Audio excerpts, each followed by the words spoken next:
Sadhguru, a Grahastha yogi, carries the same intensity, insight, wisdom, and passion as the ancient sages to bring well-being to every individual. A mystic, yogi, visionary humanitarian, and poet, Sadhguru is a spiritual master with a difference. Traversing seamlessly from the ancient to the ultra-modern, he bridges the gap between the known and the unknown, enabling all those who encounter him to explore and experience the deepest dimensions of life.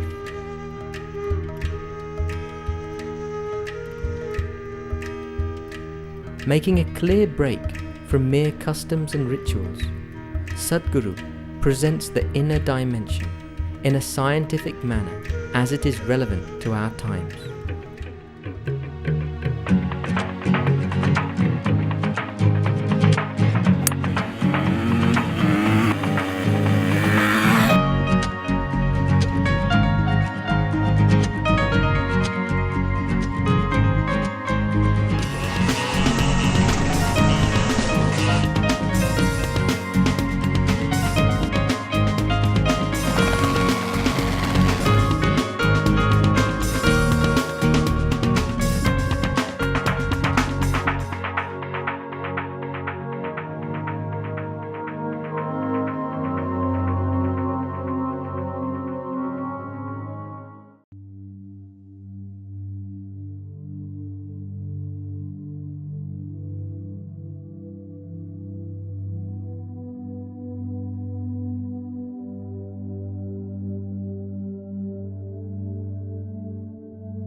Delighted to be in conversation with Sadhguru.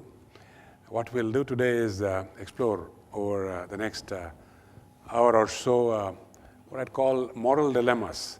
Moral dilemmas of various sorts, particularly with reference to the corporate world, and maybe give a different look to it, a different look to this whole context from the point of view what I'd call a mystic's eyes. Thank you, Sadhguru. Before I venture there, I want to just share with you, my first experience of seeing Sadhguru. That was on a flight to Davos, and he was sitting a few seats ahead of me, and I was struck. What came to my mind was, who is this mystic? Because I could not place him as an Indian because the way he has his turban. Well, it is each one's eyes and how you behold somebody. And it's only later that I got to know that this was Sadhguru Yogi Vasudev. Sometime I take off the brown coat. Yeah, maybe, he has that ability, I would say. In any case, that was that year, 2006, if I remember. He spoke of something very interesting. He spoke of something which he called inclusive economics. Inclusive economics wasn't a phrase anybody used 6 years back. Inclusive development, inclusiveness, we're talking of in the last 3 years or so. But 6 years back when this was postulated by Sadhguru, he also went on to explain that this is what holistic development is all about, and that all the tools required for that are in place. But I want you to start with this, because it's a positive note, Sadhguru. Okay. See,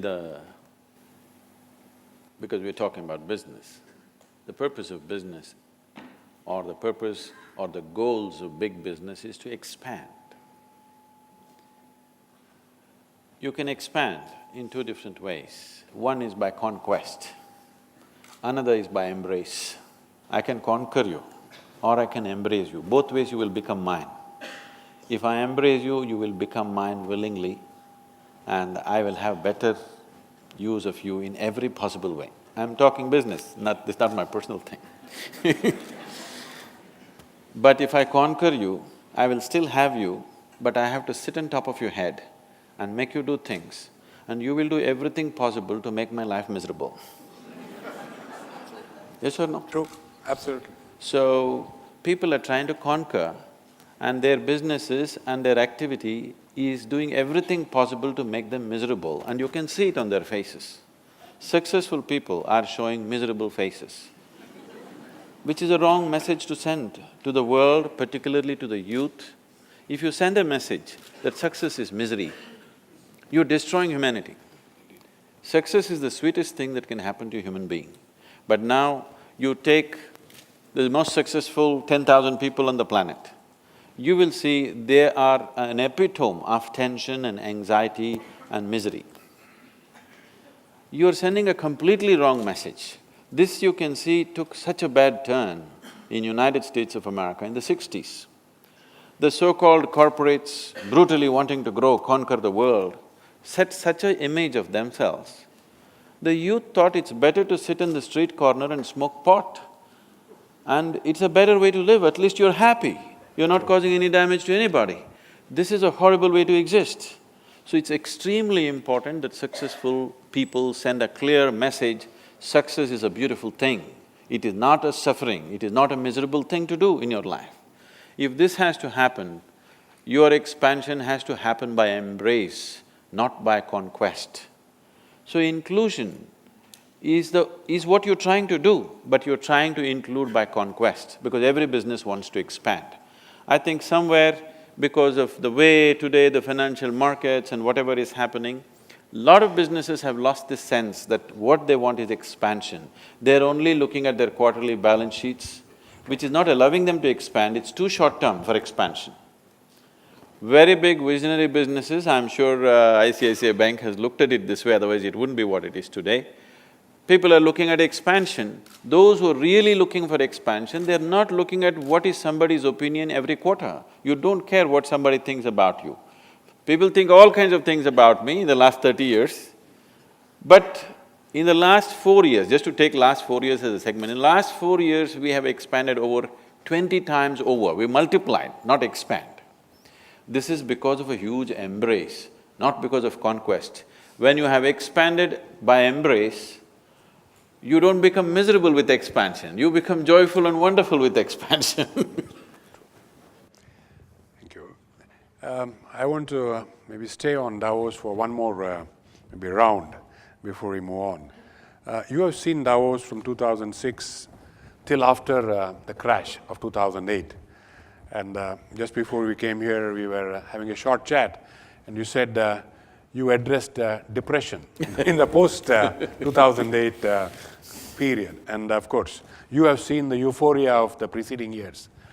Euphoria to depression, how do these mood swings happen, and how does one balance out one's views, as it were? I think one reason is a lot of people have not strived for their success. They are successful by chance. That's why they're euphoric and depressed. If they had crafted their success, you would know the mechanics of success. It doesn't matter what's happening today, you know where you're going anyway. Nobody can take that away from you. So people who do not know the mechanics of what they're doing, the fundamentals of what they're doing, by chance, because of situational help, somebody becomes successful, he is euphoric, he thinks they're hitting a lottery, they're not successful. Hitting a lottery is not success, it's just chance. So because of that, you see too much of these swings. And anyway, as I was telling you, they asked me to handle this session called recession and depression. It was 2008, just then recession had moved into the European and American market. All these billionaires were carrying long faces, so I am supposed to spread it a little bit. Spread a smile, that is. So I said, recession is bad enough. Do you need depression on top of it? You always dreamed, you want to walk the beach, you want to swim, you want to go play golf. Okay, this is the time, less work, this is not the end of the world. And above all, the way we have structured our economic process in the planet is such that if we fail, we will be depressed. If we succeed, we will be damned. I said, I prefer that you're depressed.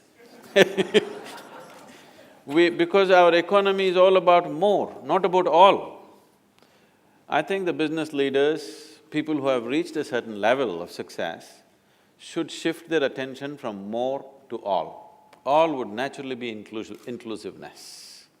More is taking, all is an embrace. Indeed. Moving on to something that we see across India today, the mood of negativity. In a way, it is a continuum of this depression that we are looking at. But this collective mood of negativity, how do you look at it? And how do you actually explain? I think you meet only the people in the boardrooms. Right now, a lot of people, too many people, including the business leaders and the media, everybody is constantly talking about India will become a superpower, which makes me very apprehensive. You don't have legs and you want to climb Mount Everest. It sounds really apprehensive to me because we are going to flounder with this kind of attitude. Everybody is talking about India becoming superpower. You need to understand this, in this country right now, for 1.2 billion people, you neither have the roads, nor the airports, nor the infrastructure, nor the homes, nor even enough trees or not enough rivers, not even a piece of sky for 1.2 billion people. The only thing that we have is we have a population. We done well on that. We have a huge population. If you transform this population into a very competent, focused, inspired population, yes, we could be a superpower in a different way than you understand superpower in normal sense. Superpower means people have always thought military might and something else. But we will be a superpower because just about anywhere you go, already we see that, but in a much bigger way, every company on the planet could be led by an Indian, that is superpower. We're all over the place. Somebody was telling, see, this is Bharat, Mahabharat is elsewhere else. It's in a different place. So, I know there's one segment of people who are constantly morose about markets going down, markets going up and stuff. There's another level of people who are too loose in their thought that they think we are going to become a superpower. We don't have the fundamentals. I don't have to tell this to you, you know better. We don't have the fundamentals to become any kind of superpower. It's just too much of nonsense. Our problem is, we're too dramatic in our minds. We exaggerate our success, we exaggerate our failures. It doesn't matter, the crowd sees it that way, it's all right. But people in positions of responsibility and leadership should be able to see what is the reality, not imagining things about being superpower, not imagining things about going into dumps, both are not true. We are at a threshold. We are sitting with a possibility, a huge possibility in front of us. But between possibility and reality, there is a distance. Do we have the necessary commitment, strength and focus to walk the distance? That's a big question. Is every one of us working towards creating an India which will have the necessary focus and commitment to walk the distance from possibility to reality? This is still a question mark. Which way we will go, we don't know. Yeah, what I hear you saying, very rightly so, is we have this ability to exaggerate our success, exaggerate our failures, and maybe miss that big step that we have to take. We like drama. Bridge. Yes, we need to do that. Moving on to something else, which in the corporate world I find people hesitate to say, and particularly in today's fast-changing world where things are changing at dramatic pace. Three simple words: I don't know. To be honest and admit it. I've seen you talk on this, and I've been fascinated by what you have said. But in the corporate context, I think it is very much something that we are yet to embrace, the ability to say, I don't know.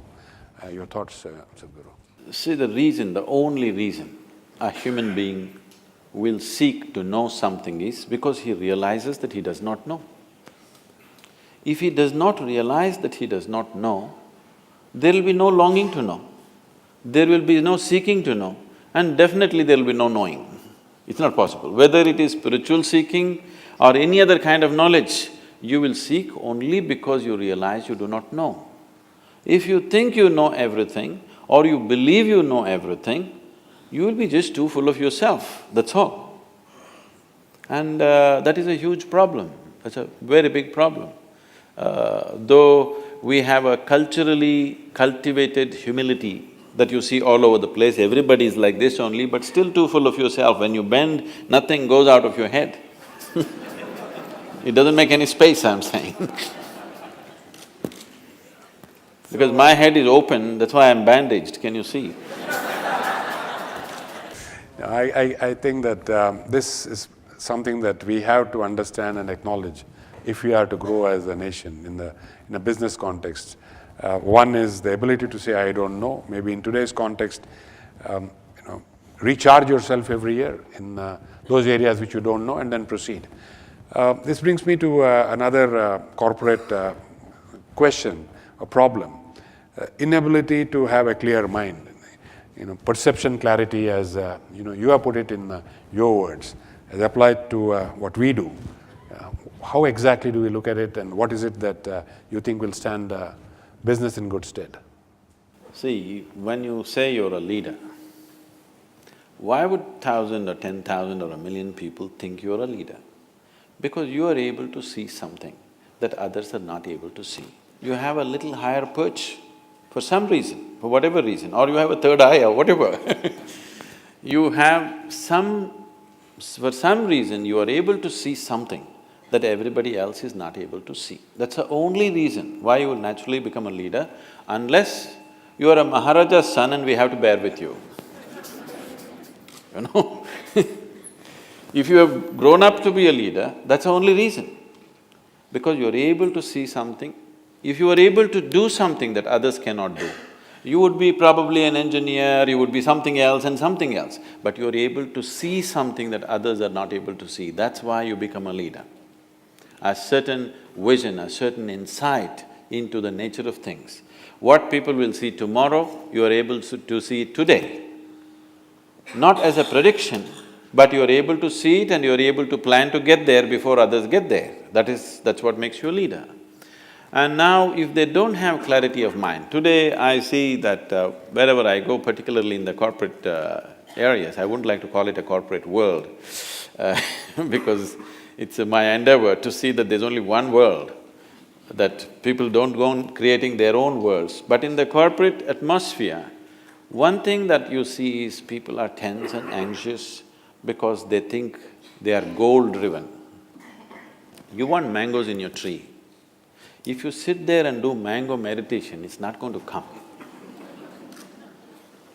If you nourish the roots, you never even looked up, never even thought of a mango, if you take care of the roots, one day mangoes will land on your head whether you want it or you don't want it. It will just happen anyway. But that whole thing is gone today, everybody has become goal-oriented, and new age meditation teachers are telling you, don't bother about doing anything, just imagine and it'll happen. You don't have to do anything. Yes, it's going on, isn't it? Just think about it and it'll happen. Okay, just fanciful things, which sometimes work. The problem is, by chance, many things work, all right? If you simply throw a stone, a mango will fall. That doesn't mean you can do it once again. So if you somehow get to some place, when I say somehow, when you are not able to manage your own mind, how are you going to manage 10,000 people's minds? Because in some way leadership means you are able to draw these 1,000 people and take them in one direction. You are able to inspire these people or instigate these people, or like a Pied Piper, if you walk, they walk behind you because somehow you captured their minds and they decided that your way of thought and your way of looking is better than their own. It's not a simple thing. For people to think that your way of thinking is better than theirs, you will have to prove it in 1,000 different ways, otherwise they're not going to surrender their own way of thinking and feeling and whatever. So for you to prove that, first thing is you must be in charge of yourself. When you do not know how to take charge of your mind, your energies, your body and yourself, how will you take charge of them? And they are not safe in your hands. I would say, anybody who is scattered all over the place, in his hands, nobody is safe. Such a person should be one of the departments, he should not be a leader. If he has to be a leader, in his lap everybody should be safe, then only he can be a leader. That is possible only if you have taken charge of yourself. Lot of people have gotten there somehow. Can I tell you a joke? Please. Please. On a certain day, a bull and a pheasant were grazing. Bull was chomping the grass, pheasant was picking ticks off the bull partnership. There's a huge tree at the edge of the field. The pheasant very nostalgically looked at the tree and said, "Oh, alas, there was a time I could fly to the topmost branch of the tree. Now I do not have enough strength in my wing even to get to the first branch." The bull very nonchalantly said, "That's no issue. Just eat a little bit of my dung every day. Within a fortnight you'll get there." Pheasant said, "Come on, what kind of rubbish is that?" The bull said, "Really, try and see, the whole humanity is on it." So very hesitantly, the pheasant started pecking at the dung, and lo, on the very first day it reached the first branch of the tree. Within a fortnight, it reached the topmost branch of the tree, just beginning to enjoy the scenery. An old farmer was rocking on his rocking chair, saw a fat old pheasant sitting on top of the tree, pulled out his shotgun and shot the bird off the tree. The moral of the story is, many times even bullshit can get you to the top, but it never lets you stay there. You know, the phrase was coming at the end, where the joke really was cracked. I was just trying to sensitize I know. to the dung Sadhguru first. always says this, that drama is important. So, midway, I think we all thought the joke was already cracking, but we didn't hear the crack. We heard it crack at the last minute. A slightly more difficult subject for us, I'm sure, not for you, honestly. Egos, because this is something that we deal with every day in the corporate world. You have egos across colleagues. You build, organization structures. I call them cages because very quickly it is like you are in your cage and you're protecting your cage and you don't want anybody to come anywhere near it, and so on and so forth. How does one deal with the egos? Or maybe a larger question, how does this whole thing arise and how do you, where does this conclude?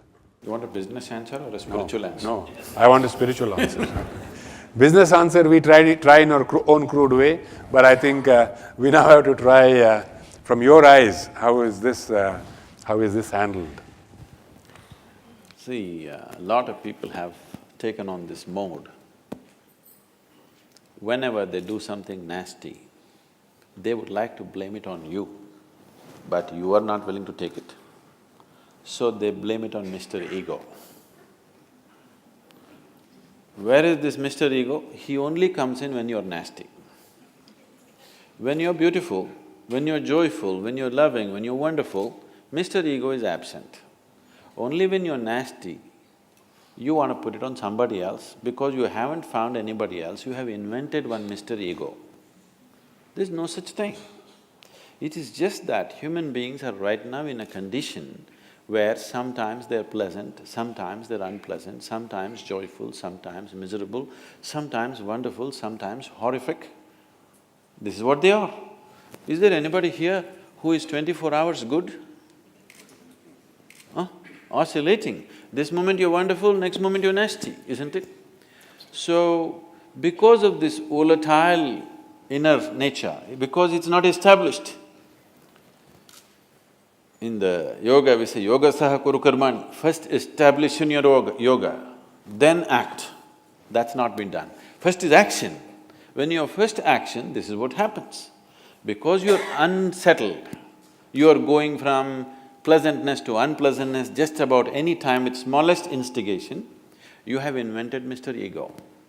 See, if you say, me and my ego reside within this body, what it means is, there are two of you.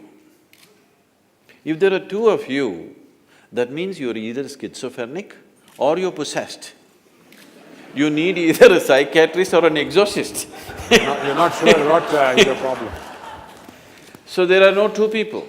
There is only one person here. You are an individual. If you are an individual, what it means is the very word individual comes from the word indivisible. That means you cannot be further divided. If you are an individual, you understand that I am sometimes so nice, sometimes so horrible. If you just realize this, would you want to be horrible? You will not want to be horrible. But this one thing they're dodging by inventing Mr. Ego. When people come and ask me, Sadhguru, what to do with my ego? Give him to me, I'll kill him right now.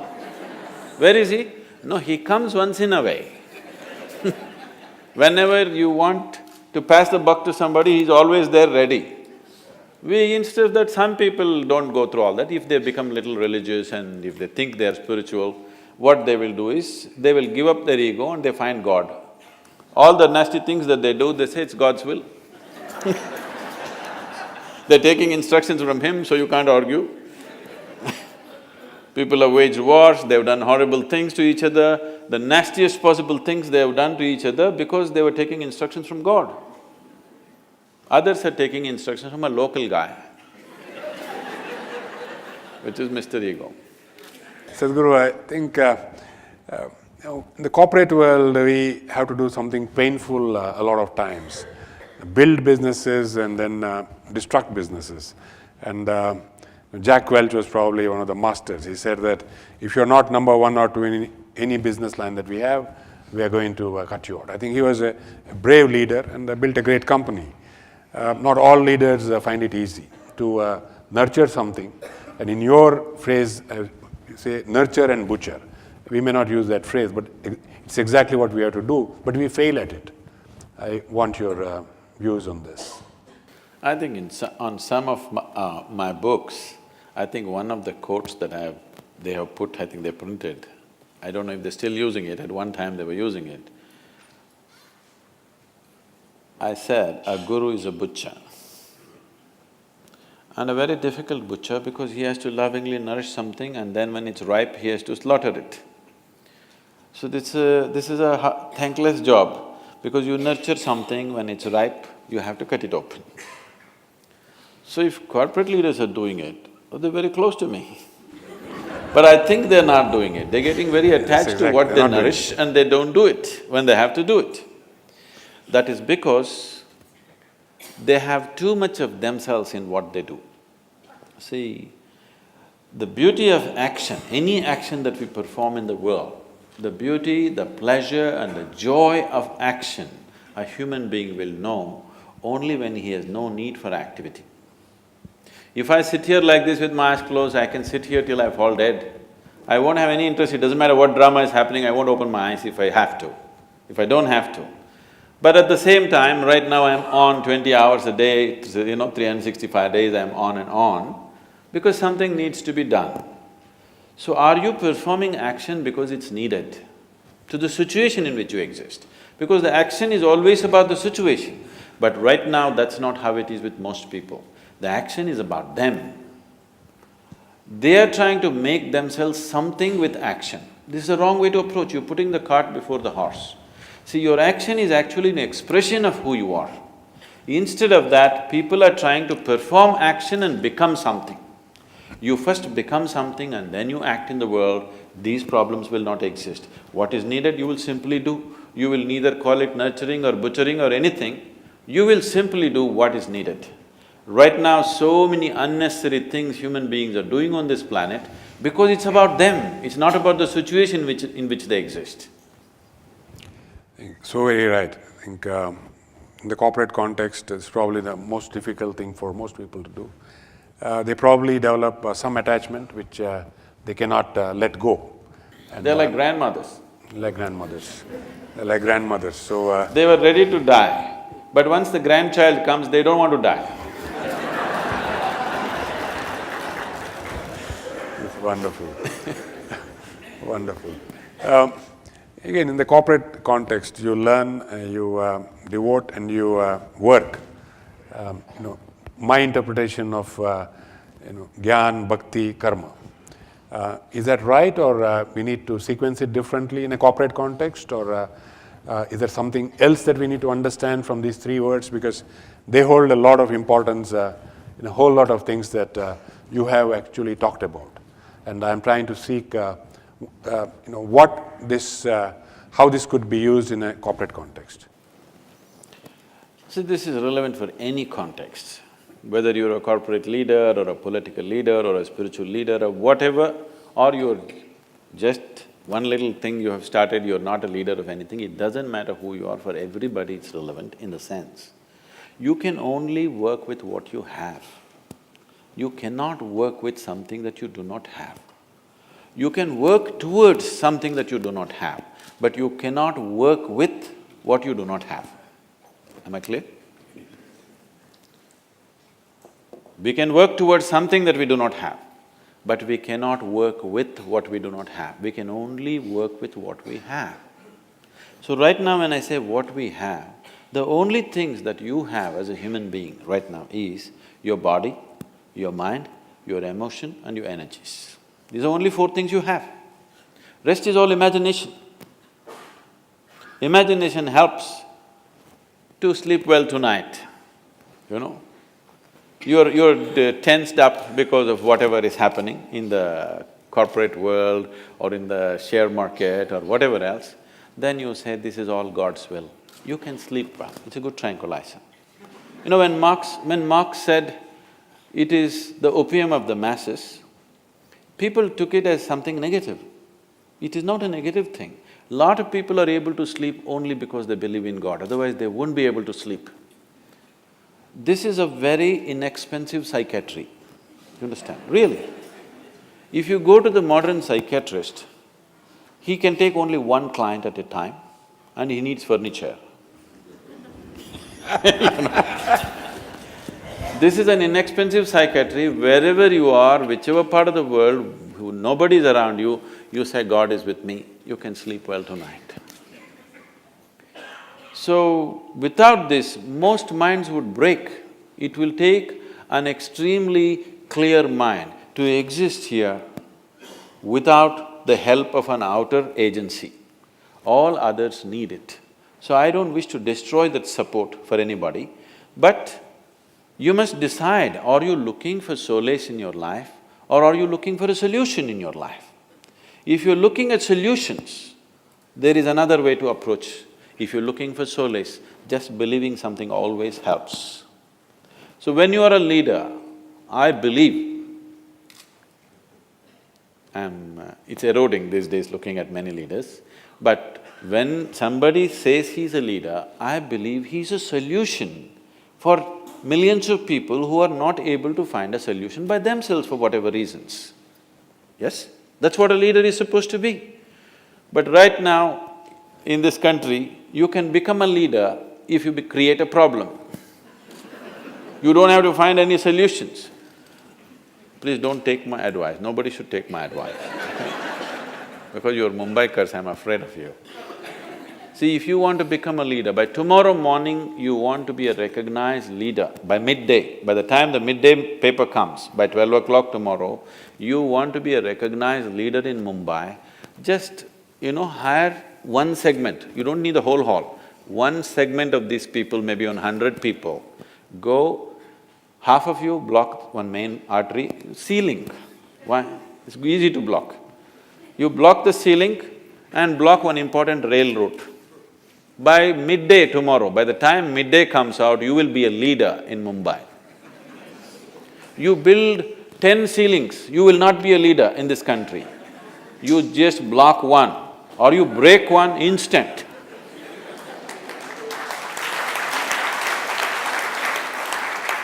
So this is something that has to change in the nation's consciousness, That people who create problems, we are identifying them as leaders.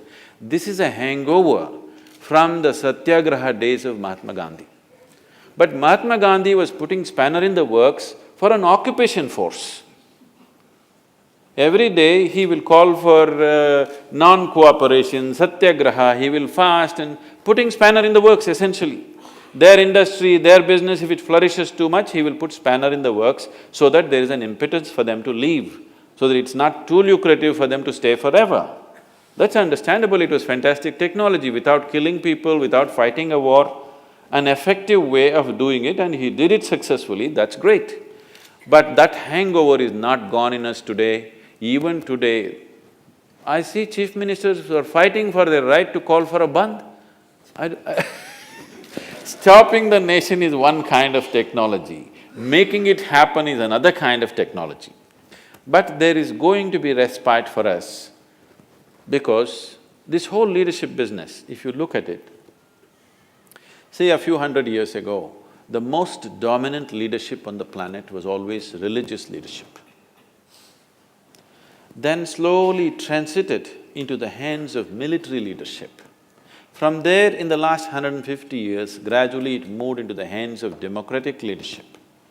And now in the last 2 decades, and particularly in the coming 2 decades, you will see leadership will largely move into the hands of economic leaders, business leaders. They will dominate, already it's beginning to happen.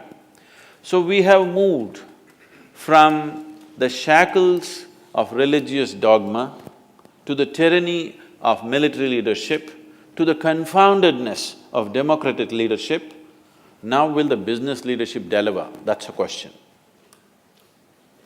Very good question, and that leads me to the next question, Sadhguru.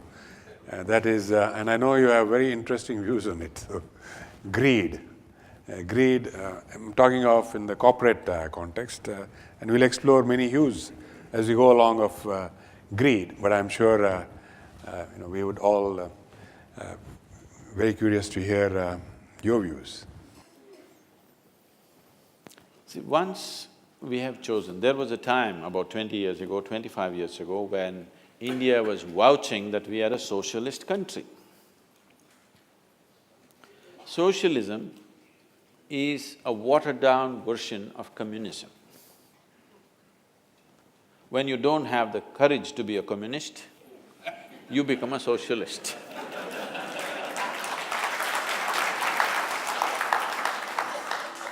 Which has always been one of the serious problems with our nation, that we don't have the courage to say who we are, what do we intend.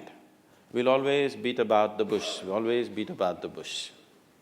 which leaves everybody in confusion, because nobody knows where we want to go. So, communism as an idea is a fantastic idea. Karl Marx might have known a lot about economics, but he knows very little about human beings.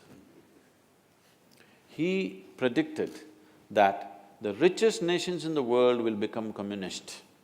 People will share their wealth with each other, and how wonderful it's going to be the world. It's a fantastic dream. It's a beautiful dream. It's one of the best dreams the world has dreamed, that everybody will be equal, everybody will have everything, nobody has to… it's by our need, not by our greed. You may produce $1 billion, I may produce nothing, but you are willing to share with me. There's a very beautiful story, incident which happened when Mark Twain visited. He was so excited. Wow, rich are going to share their wealth with the poor and everybody's going to be equal opportunity for everyone. This is fantastic. Everybody wanted to… Lots of thinkers and authors from America traveled to Russia because they were so excited. This is it, the world is going to change. So Mark Twain was walking in a country road. A country's Russian gentleman was walking in front of him with 2 hens under his arms. He ran up to him, caught up, and he said, "Comrade, are you really a communist?" He said, "Yes, I am a party member." He said, "Is it true that if you have 2 bungalows, you will give away one to your comrade?" "Of course. If I have 2 bungalows, I will give away one to my comrade. I'm a party member, I'm an office bearer. If you have 2 carriages, will you give away one to somebody who needs it? Of course, I'm a party member, I'm the president in my village. I have to and I will. You have 2 hens, will you give away one of them? What the hell, that's all I have. So people wanted to give away what they don't have.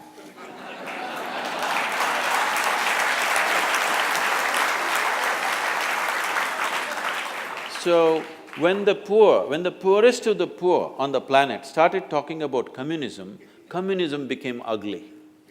It's such a great idea. If the rich and the wealthy and the capable had taken it, world would have become an ashram. Yes, it would have been a perfect spiritual setting, really, if the rich had taken it. Now the poor took up the idea. What they could not earn, they want to take it by beating. Banditry became a philosophy.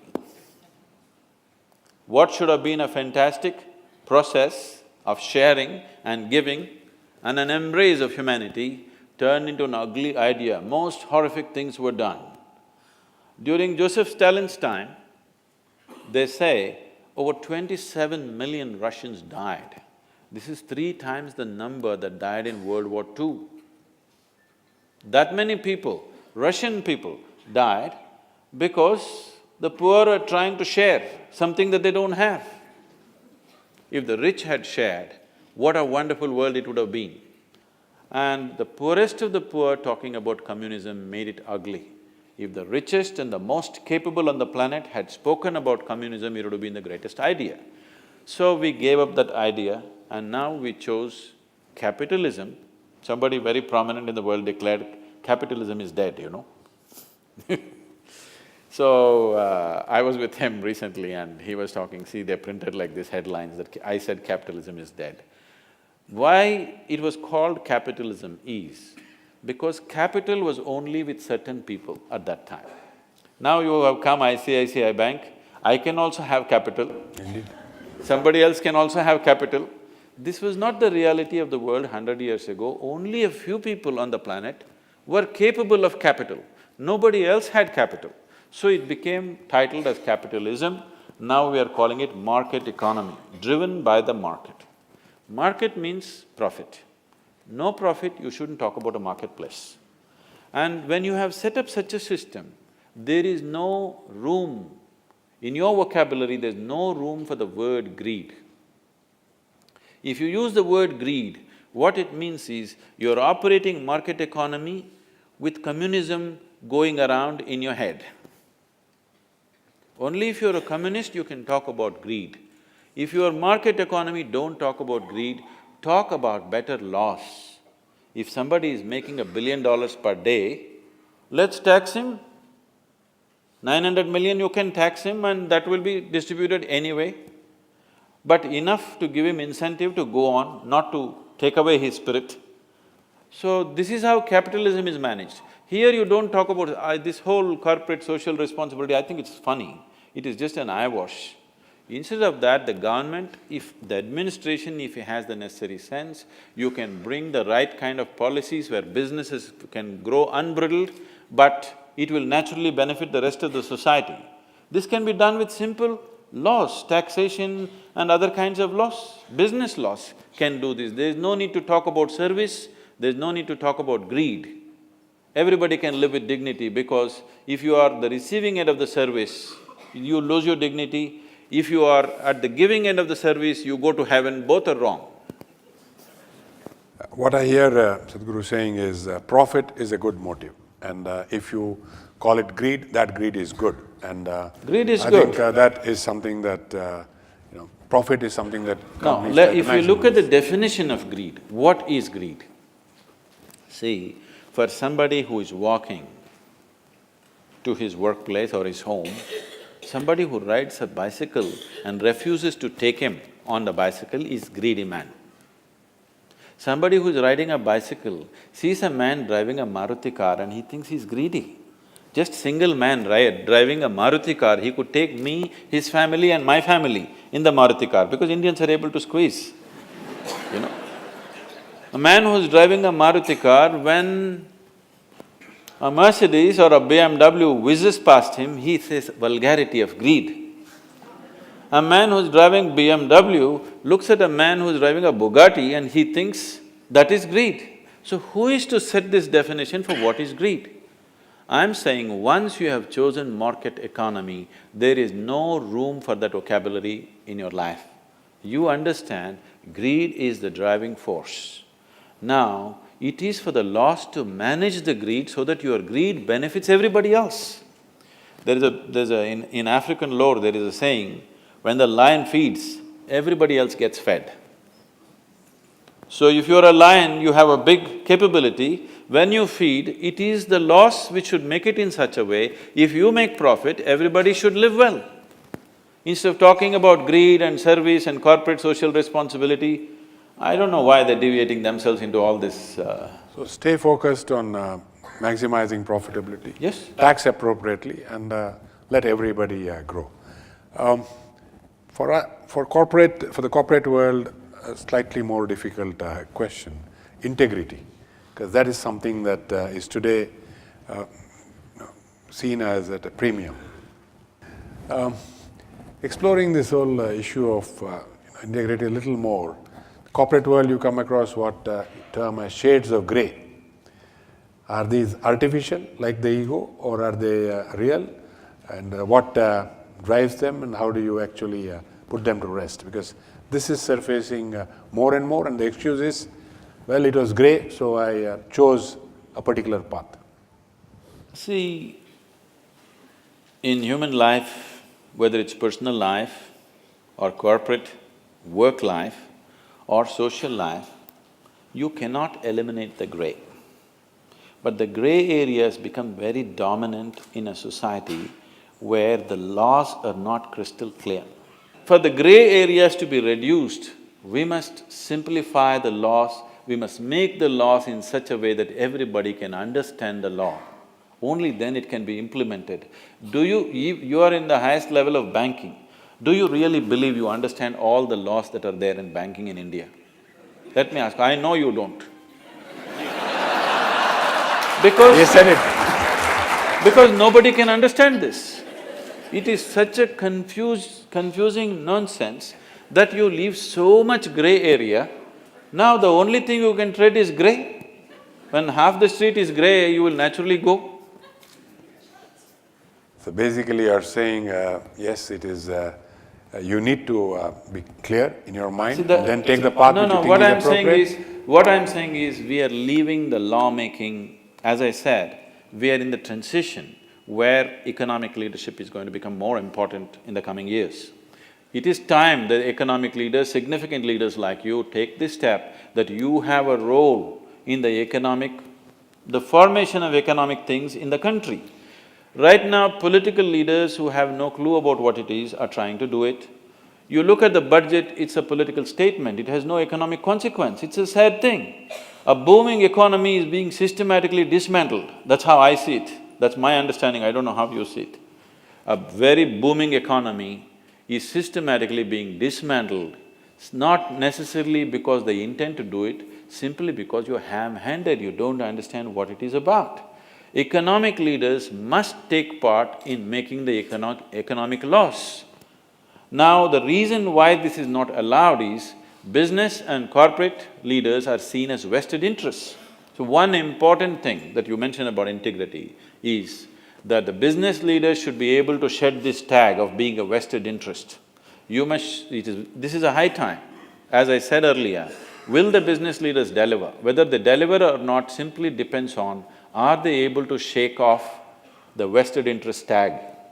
If you shake off the vested interest tag and build a trust with the people, then you will see economic leaders will participate in making of the economic laws. When that happens, we can reduce the grey areas considerably and we can set up highways to development, not obstacle courses. A complex problem because once you bring in vested interest, it gets even more complex. I want to go on to something again in the corporate world which we face. And you have used a phrase, coming, going and staying. We are seeing that happen in the corporate world with all the constituents or major constituents or people. The approach is you come and you think of going even before you come. And staying is a little further away from the mind. Even marriage should be coming. So, your perspectives, Sadhguru. See, because as we looked at a corporation as a whole also is thinking in terms of short-term benefits. There is no long-term commitment to what they want to create. Individual human beings also taking the same attitude. No human being can create anything truly wonderful if he is not absolutely devoted towards what he wants to do. Whether it's sports or economics, business, spirituality, it doesn't matter what, whatever. No human being will raise beyond mediocrity if he's not devoted to what he's doing. That means if you're devoted to what you're doing, the consequence of your work is not even an issue for you. What you're doing is the main issue for you. Now whether you stay in this company, that company is not the problem, but you want to create this is the problem. If you have that focus, then where you are doesn't matter, benefits will happen. The chances of you coming and going is very limited because you would like to… because it takes a certain amount of time to build teams, it takes a certain amount of time to make… evolve into a trustful position in any organization. Without people around you trusting you, without people around you looking up to you, nobody is going to achieve anything significant. Only they may get better salary. If somebody gives them few thousand rupees more somewhere else, they keep shifting. That is their commodities in the market, you can pick them and drop them. As people come and go, you also pick and drop because they don't show that commitment. So, for those who are aspiring to be leaders, it's very important. The question is not about what is the consequence of your work. The question is about, are you committed to creating whatever is valuable for you, whatever you think is truly valuable in the area of work that you're doing, are you committed to this? Without this commitment and devotion to what we are doing, humanity will not… individual human beings will not raise beyond their mediocrity. It will be only about counting money, which will not mean anything beyond a certain point. When you're earning only 500 rupees, a 100 rupee increment will mean a lot to you, but after some time, it is not something that even concerns you. What you're creating, what you're doing, what the situation allows you to do, whether you can find expression to your talent or not is the important thing.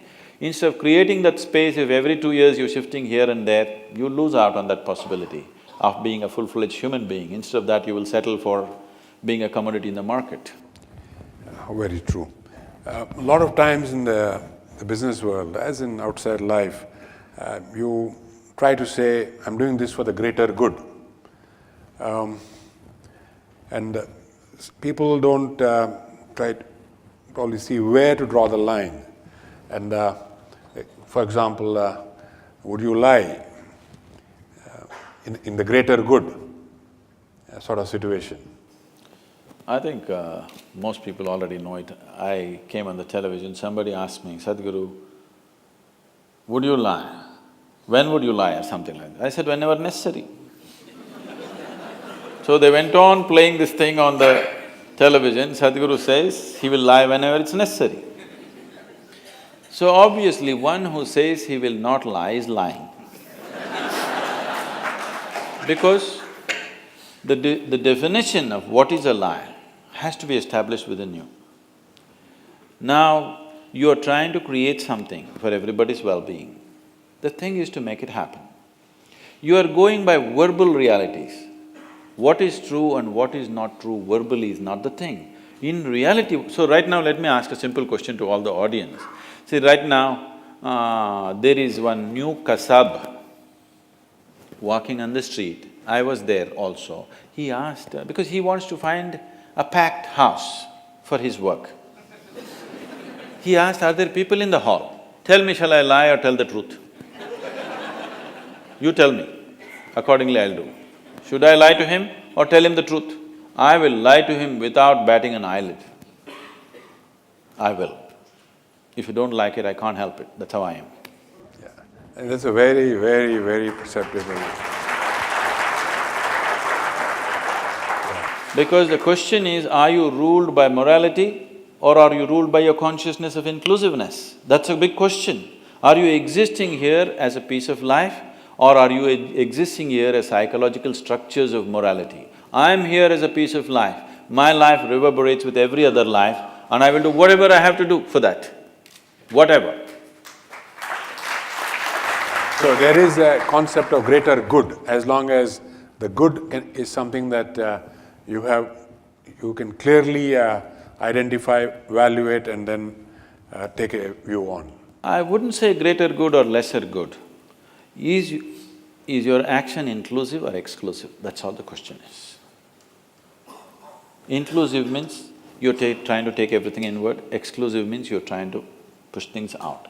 Whenever you do something, will this lead to a larger sense of inclusiveness or will this set up exclusiveness? This is the question, this is the only crime on the planet, isn't it? See, nobody has to tell you, nobody has to teach any human being, do not cut up your child, do not cut up your own little finger. No such thing is needed, because what is a part of you, with that you are safe. What you think is not yours, that is where the problem is, isn't it? Someone said, you know who, he said the other is hell. If you think there is something other than you will start creating hell anyway. If you see everything as a part of yourself, then whatever is needed you do. That was very well put. In fact, it drove home the point so well, and you used such an example where nobody felt guilty in taking a view. I'm saying this because some time back, the same question was posed by a professor in a different way. Same situation. He says, to find out where this person is going to next attack or do something, we need to torture him. Will you torture him or not? Now, I think the example that you used brought out the morality of it very clearly. That is it an inclusive act or is it not an inclusive act? And you take a view based on that. No, we have found better solutions. In India, because we are a land of truth, we have a truth serum. We don't beat them anymore. The question I have is still in the corporate world. One big issue that is coming up now is work-life balance. And the young Indian is today seized of this question, as indeed young people everywhere in the world. So, particularly in the American milieu, I see, because I mix with this, people there. In India, it's not so tight. People still are little between both. In United States, it's so strictly done. Friday morning, they're already in their beach shorts in the office. Inside their trousers, they got beach shorts. When they come out of the parking lot, they're pulling it out. Because Friday evening, they don't want to be seen in their pinstripe. They want to be seen in the beach shorts. So this distinction between work and what is considered fun or pleasure is too stark. That is mainly because you're suffering your work. If you are enjoying your work, that distinction wouldn't be so stark. If you went to your work like you're going there to have a love affair, if it was a love affair, for me my work is a love affair. If I work 20, 22 hours a day, I don't feel that, something has been taken away from me, because you're doing what you care to do. If you're doing what you really care to do in your life, if you're constantly creating what you care to do in your life, everywhere you go, no matter whether it's a workspace or on the street, wherever you're constantly striving to create what you care for, then you will see you're like on a holiday, always. It's always pleasure. Sometimes you need a break from this thing for the physical body. If you need a break from work, I think you need to look at yourself. That means you're doing something that you don't really care for. If you're doing something that you truly care for, why would you want a break? I would like to have 48 hours per day, if it's possible. But even a mystic is not given extension. They're just strict on the 24-hour schedule. I'm willing and I'm energetic enough to go 40 hours a day. but they don't give extra time, you know. I asked this question of Sadhguru as we are driving here, how long is your day? Very diffidently. And Sadhguru said, well, it's around 18-20 hours. And of course, if needed, it extends even longer. I didn't know that it extends beyond 24 hours. No, they don't I give… can well believe that it extends beyond 24 hours for you. No, even a mystic and a yogi is not given even a minute's extension. That's a problem with the creation. Doesn't matter who you are, you don't get an extension, it gets over, it gets over. So, now this distinction between work and pleasure being so stark is not a healthy thing. That you enjoy the weekend and you suffer the week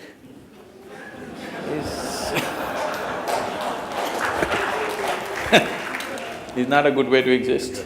The last question I'll ask before we open it up is to do with social media and the rise of social media. How do you see that impacting our lives? And as broadband connectivity grows, and it's growing at a rapid pace in India, I think 1 billion Indians will be connected and could be participants in this big net, as it were. I even met the person who started this Facebook thing.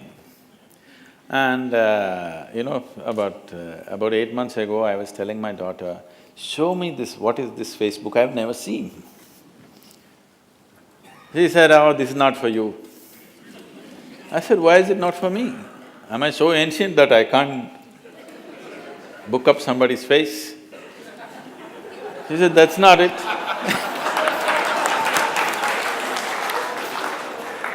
She said, that's not it, you are anyway connecting with millions of people just like that. So why do you need Facebook, she said. I said, but I want to see what it is. She said, no, it's not for you, it's just rubbish. Then I said, it's rubbish, why do you go on it? She says, I have no other way to connect.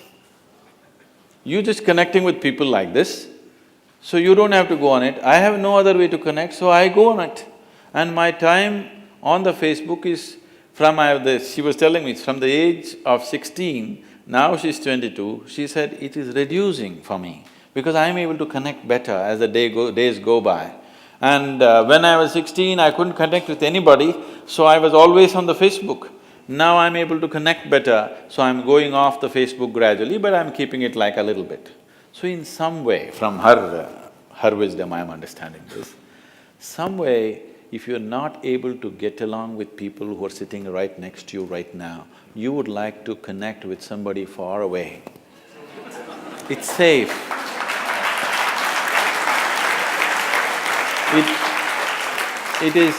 It doesn't cost anything. If you have to fall in love with the person who's next to you right now, it costs life. You have to give away a part of your life, otherwise it's not going to work. You can love somebody in New Zealand. Every day he will write love letters to you, you can write love letters to him. You don't even know whether it's a man or a woman because we do not know how many faces he has. And it is a kind of an entertainment and a distraction. This is not new, I want you to understand. People have been doing this for a long time. Now this Facebook or long-distance love affair is not a new thing. People have been doing this in their own way without technology. Now they're using technology. I'm not saying it's wrong, but I'm saying it may make people very remote islands in the world, that they think sitting in their room, they're having a great relationship with the world without ever knowing what human transaction is. Because every human being has to learn human transaction, because if you do not learn human transaction, you will not become a human being, you will become a psychological being. A mass of nonsense in your head and you think that's everything. Only when you transact with people, when there is giving and taking and borders are crossed and somebody irritates you, somebody steps on your leg and somebody steps on your head and they do all kinds of things. When they do all these kinds of things, you understand your limitations, your boundaries, your struggles. This is very needed for human growth. In some way, in one way it is enhancing, but in another way it is making lots of people a kind of islands. So what I would say is, technology has no quality of its own, it's just an enabling. How we use it, it can make us or it can break us. So it is left to the individual and it is left to the cultures, left to the educational institutions and people who are educators who are involved in it to bring this awareness into the child that technology is made for our well-being, not to destroy ourselves. If this is taught to every child, I think they will use it in a positive way. Thank you. We can open this, a few questions to the audience. Guruji, you mentioned that taxes have to be rationalized, but how does the taxpayer ensure that it is spent properly? I said, in the making of the laws, economic leaders have to be included, especially the economic laws. Once that happens, the next step of how it is used also will come into their hands. I'm saying the law-making should not be the prerogative of people who just from nowhere they pounce and just land in the parliament just like that. I mean, the statistics that they're giving, I don't know if it's all genuine statistics or you can trump up cases against people in this country. But what they're saying, how many people have… I mean, yesterday Anna Hazare has been going about giving statistics. I don't know if all this is real. I would like to believe it's not real. Number of people against whom murder cases are there, number of people against whom rape cases are there, number of people who have other kinds of criminal cases against them, convictions must be true, cases may be trumped up. When you look at this, if these people are going to decide how the money is going to be used, we very well already know how it's going to be used. Now the thing is, we have come to a place where people are not even expecting integrity from the political leadership. Even that expectation is gone. Even if there is somebody with some integrity he comes, we already branded him that he's no good, anyway he's going to be a thief. If this has to change, one thing is corporate leadership has to show a different dimension of integrity and they should get a foothold into the lawmaking process, particularly concerning the economy, because today almost everything in the country is determined by an economic process. The whole world is like this. There was a time when countries were divided in terms of ideologies and stuff. There's only one ideology, are you successful or not in the economic market? So when that is the mode we have taken, I'm not saying this is an ideal thing. When that's the mode we have taken, we better succeed in that. See, you start playing football and now you want to take the ball in your hand and run away, that is destroying the game. You've chosen to play football. In football, you have to run with the same 2 feet and also kick the ball, which makes it little less efficient. If you take it in your hand and run, you could be more efficient, but you've chosen to play football and that's the way you play it.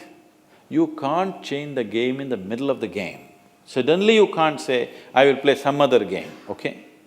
Now we have chosen a market economy, our business is to make it a successful process which will bring well-being for all the people in the country and in the world.